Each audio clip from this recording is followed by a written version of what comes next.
नमस्कार, स्वागत है आपका। मैं हूं आपके साथ अनामिका पांडे। गायत्री और मोनिका भी इस बुलेटिन में साथ में है, लेकिन इस वक्त की बड़ी खबर मैं आपको बता दूं कि नीतीश कुमार ने सरकार बनाने का दावा पेश किया है। नीतीश कुमार जिन्होंने कुछ देर पहले इस्तीफा दिया और अब उन्होंने सरकार बनाने का दावा पेश किया है। साथ ही एनडीए के विधायकों का समर्थन पत्र भी सौंपा है। राज्यपाल ने स्वीकार किया है समर्थन पत्र। एनडीए के विधायकों का समर्थन पत्र भी, जो विधायक उन्हें समर्थन कर रहे हैं एनडीए के, उनका समर्थन पत्र भी साइन किया हुआ राज्यपाल को सौंपा है और सरकार बनाने का दावा पेश किया है। नीतीश कुमार ने एक बार फिर से 19 साल में 8 बार नीतीश कुमार इस्तीफा दे चुके हैं और 9वीं बार एक बार फिर से बिहार के मुख्यमंत्री बनने के लिए समर्थन पत्र दिया है राज्यपाल को। राज्यपाल ने समर्थन पत्र स्वीकार कर लिया है। बिल्कुल। और इस बीच एक और बड़ी खबर आपको ये बता दें कि शाम 4:30 बजे अब नई सरकार का शपथ ग्रहण होना है।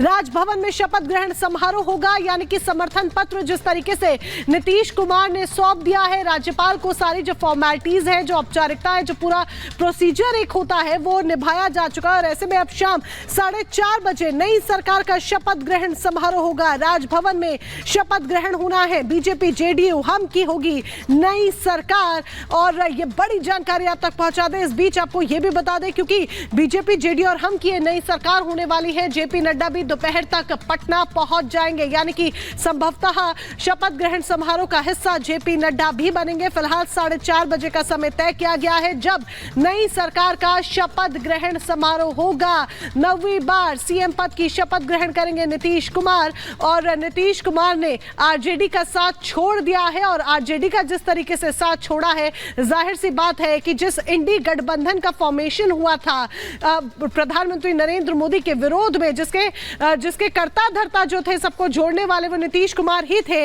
वो भी कहीं ना कहीं टूट गया है।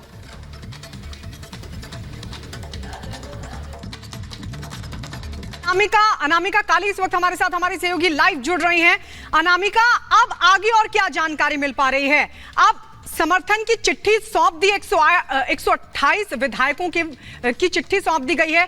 4:30 बजे का वक्त बताया जा रहा है, और क्या जानकारी? नीतीश कुमार 2 डेप्यूटी सीएम के अलावा भी कोई जानकारी मिल पा रही है कि वो शपथ लेंगे?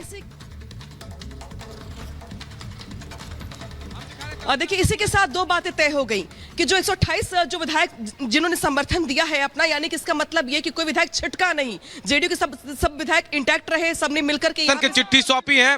और अब शपथ ग्रहण की बारी आगे 4:30 बजे। देखिए, तमाम विधायकों के साथ नीतीश कुमार यहां से बाहर निकलते हुए हम आपको तस्वीरें भी दिखा रहे हैं। सम्राट चौधरी आगे बैठे हुए थे, विनोद तावड़े और नीतीश कुमार पीछे नीतीश कुमार की गाड़ी में। और ये पूरा काफिला देखिए एनडीए के विधायकों का है। जीतन राम मांझी की पार्टी हम के विधायक यहाँ है, बीजेपी के विधायक हैं, जेडीयू के विधायक हैं। तमाम विधायकों को साथ लेकर राजभवन गए थे नीतीश कुमार, और उसके बाद अब एक बार फिर सीएम आवास की तरफ उनका काफिला जाता हुआ समर्थन की चिट्ठी सौंप दी है। अब बस शपथ की बारी है, जो औपचारिकता है वो पूरी करनी है। शपथ ग्रहण का कार्यक्रम 4-4:30 बजे तय बताया जा रहा है, और आज एक बार फिर 9वीं बार मुख्यमंत्री बनेंगे नीतीश कुमार। और देखिए, यहाँ जमावड़ा लगा हुआ है लोगों के साथ साथ मीडिया का भी।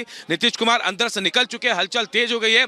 बीजेपी के विधायकों के साथ जो लोग हैं उनके साथ अभी बैठेंगे, और उसके बाद तय होगा कि कैसे कार्यक्रम हो रहा है, क्योंकि बहुत ज्यादा 2 से 3 घंटे बेहद महत्वपूर्ण है। सीएम आवास जाते हुए नीतीश कुमार, आपको देखिए तमाम जो बीजेपी के विधायक हैं, जो एनडीए के विधायक हैं, उनके साथ नीतीश इस वक्त सीएम आवास के अंदर घुस गए हैं, क्योंकि अंदर मंथन होना है। एक बार फिर बैठेंगे तमाम लोग, कैसे आगे की रणनीति तय होगी, रूपरेखा तय होगी, ये तय करना है अंदर में। लेकिन सबसे बड़ी खबर ये कि नीतीश कुमार ने समर्थन की चिट्ठी सौंपी है, और एक बार फिर वो मुख्यमंत्री बनने के लिए 4:30 बजे शपथ लेंगे। आज 9वीं बार इतिहास रचा जाएगा। आज 9वीं बार वो शपथ लेंगे। पूरी तैयारी है। बीजेपी के तमाम विधायक यहाँ मौजूद हैं। विनोद तावड़ेकर को आपने देखा।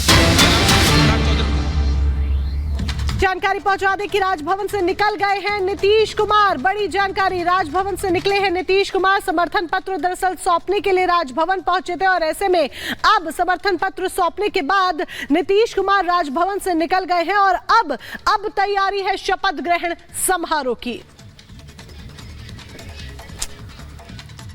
माननीय मुख्यमंत्री नीतीश कुमार जी कह रहे थे कि आरजेडी के लोग लगातार काम करने भी नहीं दे रहे थे, और उनके द्वारा जो 15 वर्षों का शासनकाल उनका था, और जो रवैया उस 15 वर्षों के शासनकाल में जंगल राज जो स्थापित हुआ था, उसी प्रकार के जंगल राज की कोशिश आरजेडी के द्वारा किया जा रहा था। अभी भारतीय जनता पार्टी को जब प्रस्ताव मिला माननीय नीतीश जी का, कि आप हमारे साथ सरकार बनाइए। भारतीय जनता पार्टी ने बिहार के हित में, बिहार के विकास के लिए, बिहार की सुरक्षा के लिए, बिहार की विधि व्यवस्था के लिए नीतीश जी के साथ मिलकर सरकार बनाएगी। और अभी हमारे विधायक दल के नेता श्रीमान सम्राट चौधरी जी और उप नेता विजय सिन्हा जी चुने गए हैं। दोनों हमारे भारतीय जनता पार्टी के कर्मठ सिपाही हैं और वह उनके साथ सरकार में मिलकर बहुत अच्छे से काम होगा, बिहार का विकास होगा। इसलिए बिहार जो गर्त की तरफ जा रहा था, बिहार अब विकास की तरफ बढ़ेगा।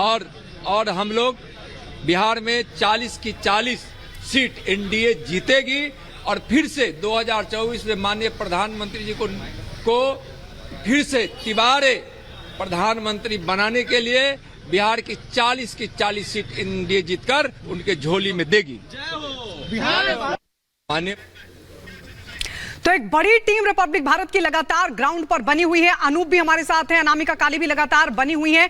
अनामिका, एक बार फिर से आपके पास लौटते हुए, अब सब कुछ तय हो चुका है जिसकी पटकथा लगातार पिछले कई दिनों से लिखी जा रही थी, और यह भी बता दिया जेडीयू ने कि इसके लिए कांग्रेस जिम्मेदार है, लेकिन कहीं ना कहीं सीधे तौर पर आरजेडी पर अटैक करने से केसी त्यागी भी बचते नजर आए। इसके मायने क्या हैं? और देखिए, पिछले काफी दिनों से जब नीतीश कुमार, हालांकि राज्य के स्तर पर और मुख्यमंत्री के तौर पे, डिप्टी सीएम के तौर पे क्या कुछ चल रहा था ये अलग विषय है बहस का, लेकिन इस बीच आपको याद दिला दें कि जब लास्ट टाइम वर्चुअल मीटिंग हुई थी इंडी गठबंधन के साथ, नीतीश कुमार जिस मीटिंग में शामिल थे, तो नीतीश कुमार ने संयोजक बनने से इनकार कर दिया था। उस वक्त जो डी राजा है उनकी ओर से ये कहा भी गया कि नहीं, हम ये चाहते हैं कि नीतीश कुमार ही संयोजक बने, लेकिन नीतीश कुमार ने साफ साफ इनकार कर दिया था और कहा था कि कांग्रेस की ओर से संयोजक बने। तभी साफ हो गया था नीतीश कुमार टर्म्स कंडीशंस पर राजी नहीं है, नीतीश कुमार खुश नहीं है। इसी के साथ साथ नीतीश कुमार ने जब आज बयान दिया इस्तीफा देने के बाद, तो भी उन्होंने कहा कि किसी ने कुछ नहीं किया, मेरा क्रेडिट लेने का प्रयास किया जा रहा था, इंडी गठबंधन में वो खुश नहीं थे, कुछ ठीक नहीं चल रहा था। तो बहुत सारी बातों के साथ और बहुत सारी बातों के बाद अब यह तय हो चला है कि जिस तरीके से 16 महीने सरकार चली आरजेडी और जेडीयू की, 536 दिन की सरकार चली जेडीयू आरजेडी की, जिसका आज कार्यकाल खत्म हो गया नीतीश के इस्तीफे के साथ ही। और इसी के साथ यह भी साफ हो गया कि अब बिहार में नई सरकार होगी। इस नई सरकार में सम्राट चौधरी और विजय सिन्हा डिप्टी सीएम होंगे बीजेपी की ओर से, जबकि मुख्यमंत्री होंगे नीतीश कुमार। इसी के साथ सूत्र ये भी बता रहे हैं कि चूंकि चिराग पासवान जेपी नड्डा के साथ ही आ रहे हैं, उनको आश्वासन भी दिया गया है, तो उनके भी मंत्री बनने के प्रबल आसार यहाँ पे दिखाई दे रहे हैं। इसी के साथ साफ ये भी हो गया है कि इस बार चूंकि बीजेपी अपर हैंड है, बीजेपी की ओर से माना जा रहा है कि इस बार बीजेपी अपर हैंड है, लिहाजा लोकसभा चुनाव में सीटों के साथ साथ इस बार जो मंत्रियों की संख्या होगी राज्य में, वो भी बीजेपी की ज्यादा होगी। तो बहुत सारी बातें अभी और ऐसी है जो शपथ ग्रहण के साथ साफ हो जाएंगी। लेकिन इसी के साथ अब जो तस्वीर थी जो सुबह से कंफ्यूजन, बिल्कुल अनामिका, जो तस्वीर थी जो सुबह से अभी तक धुंधली नजर आ रही थी, वो पूरी तरीके से अब साफ हो चुकी है। लौटेंगे आपके पास। इस बीच ये भी आपको बता दें कि सीएम आवास पर अब एक बार फिर से हलचल तेज हो गई है। नीतीश के साथ बीजेपी नेताओं की बड़ी बैठक हो रही है। नई सरकार के प्रारूप पर इस बैठक में चर्चा होनी है, यानी कि शाम 4:30 बजे शपथ ग्रहण समारोह और उससे पहले की यह बैठक बेहद महत्वपूर्ण, जो कि सीएम आवास पर चल रही है, जिसमें नई सरकार के प्रारूप पर चर्चा होगी। और अनूप का रुख कर लेते हैं। अनूप लगातार अपडेट हम तक पहुंचा रहे हैं। अनूप, मुख्यमंत्री के तौर पर शपथ लेंगे नीतीश कुमार, ये तय है। 2 डिप्टी सीएम भी शपथ लेंगे, ये भी तय है। तो क्या सरकार का प्रारूप क्या होगा, कौन कौन से मंत्री होंगे, क्या ये भी आज ही तय हो जाएगा, उनका भी शपथ होगा आज?